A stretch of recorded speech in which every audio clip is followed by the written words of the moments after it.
ठीक है ना?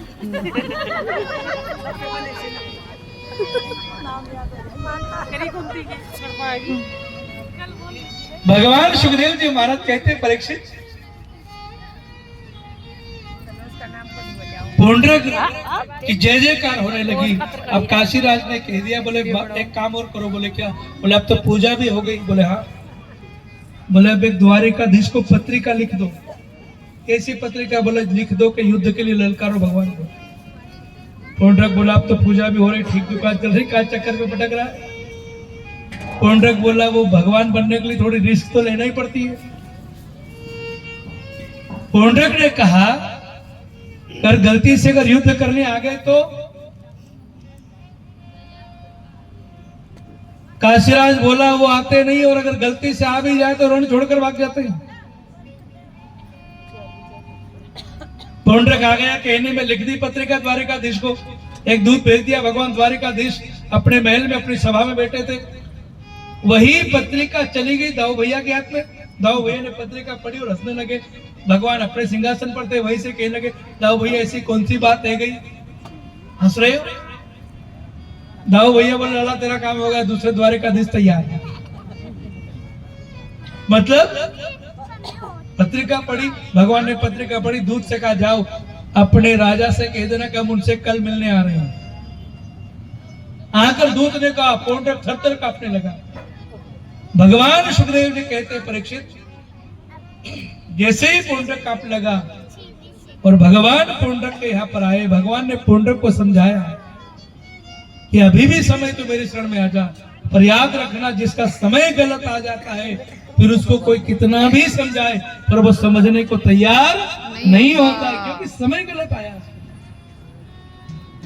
भगवान से युद्ध करने लगा। भगवान ने पुंडरक का भी उद्धार कर दिया है।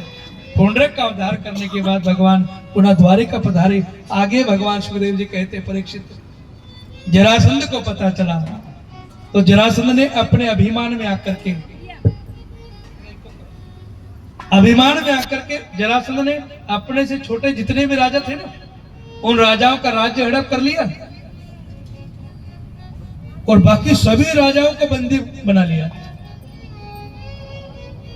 अब जब सारे राजा बंदी बन गए तो उनके कुछ लोग जो थे सेवक, उनके मंत्री, उन्होंने जाकर द्वारिकाधीश से कहा, द्वारिकाधीश ने कहा तुम्हारे राजाओं को हम बंधन से मुक्त कराएंगे पर थोड़ा समय लगेगा। भगवान ने वचन दिया जरूर मुक्त कराऊंगा। भगवान को तो कृपा मात्र करना थी। तो भगवान श्याम सुंदर ने क्या किया, भगवान द्वारिका से इंद्रप्रस्थ पधारे। इंद्रप्रस्थ में जाकर पांडवों से जाकर कहा कि तुम एक रासु यज्ञ करो। भगवान के कहने पर पांडवों ने स्वीकृति दे दी। इस कथा से एक शिक्षा लेना चाहिए, अगर जीवन में सुखी रहना चाहते हो तो अपने जीवन में गुरु को रखो। अपने जीवन में गुरु, एक ब्राह्मण, एक संत होना चाहिए, क्योंकि जो भी संत ब्राह्मण गुरु से जुड़कर रहता है वो गुरु जी उसको कहीं ना कहीं धर्म के काम में जोड़ करके रखते हैं, ताकि उसके बाद फालतू का समय न बचे कि वह दूसरा को उल्टा काम करे। गुरु का काम है सही मार्ग पर लाना। भगवान ने कहा चलो पांडव तुम राजा होगे, तुम एक रासु यज्ञ करो। अब उस रासु यज्ञ में सभी राजा तैयार हो गए, पर जरासंध ने मना कर दिया। पांडवों ने कहा महाराज जरासंध नहीं मान रहा है। भगवान बोले चिंता मत करो, उससे बात हम करेंगे। भगवान ने भीमसेन को साथ में लिया, अर्जुन को साथ में लिया, तीनों ने ब्राह्मण का वेश बनाया और ब्राह्मण वेश बना करके, और आज भगवान श्याम सुंदर मगध देश के राजा जरासंध के यहाँ पर गए भिक्षा मांगने के लिए। जरासंध हीरे जवाहरात की थाल भरकर लाया। भगवान रूपी ब्राह्मण ने कहा ये नहीं चाहिए। बोले फिर क्या चाहिए? भगवान रूपी ब्राह्मण ने कहा अगर हमको प्रसन्न करना चाहते हो हम आपसे युद्ध की भिक्षा मांगते, क्या दे सकते हो? जरासंध जोर से हंसा, ओ महाराज पता है किससे बात कर रहे हो? मगध देश का राजा हो जरासंध, मेरे सामने कोई युद्ध टिक नहीं सकता और तुम हमसे युद्ध करोगे? भगवान ने कहा हम थोड़ी, तीनों में से किसी से कर लो। अब तीनों में से कोई नजर नहीं आया, भीमसेन नजर आ गए। बोला इससे युद्ध कर सकता हूं। तो भीमसेन से जब जरासंध का युद्ध होने लगा तो भगवान सुखदेव जी महाराज कहते हैं परीक्षित, कभी भीमसेन जरासंध को उठाकर नीचे गिराए, कभी जरासंध भीमसेन को गिराए, दोनों हारने का नाम न ले। भीमसेन आए हैं भगवान के पास और कहा, भगवान एक बात बता दो, आपकी हमारी क्या दुश्मनी थी जो जरासंध से भिड़ाया? भगवान बोले, भैया इसमें दुश्मनी वाली कोई बात नहीं। भीम बोला, वो हारने का नाम नहीं लेता। बोले, एक काम करना, युद्ध करना, मेरी तरफ देखना। भीमसेन ने कहा, अगर हम आपकी तरफ देखें ना तो जरासंध 10 बार मुक्के मार देता है, देखे कि आपसे ये बात करें। भगवान ने कहा, फिर जाओ।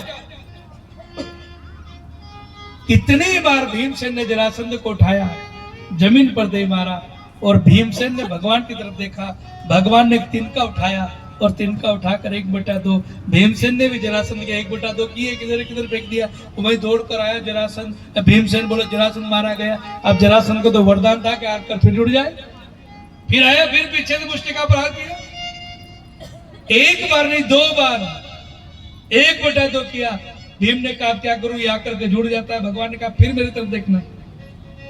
भीमसेन ने जरासंध को उठाया और भगवान की तरफ देखा।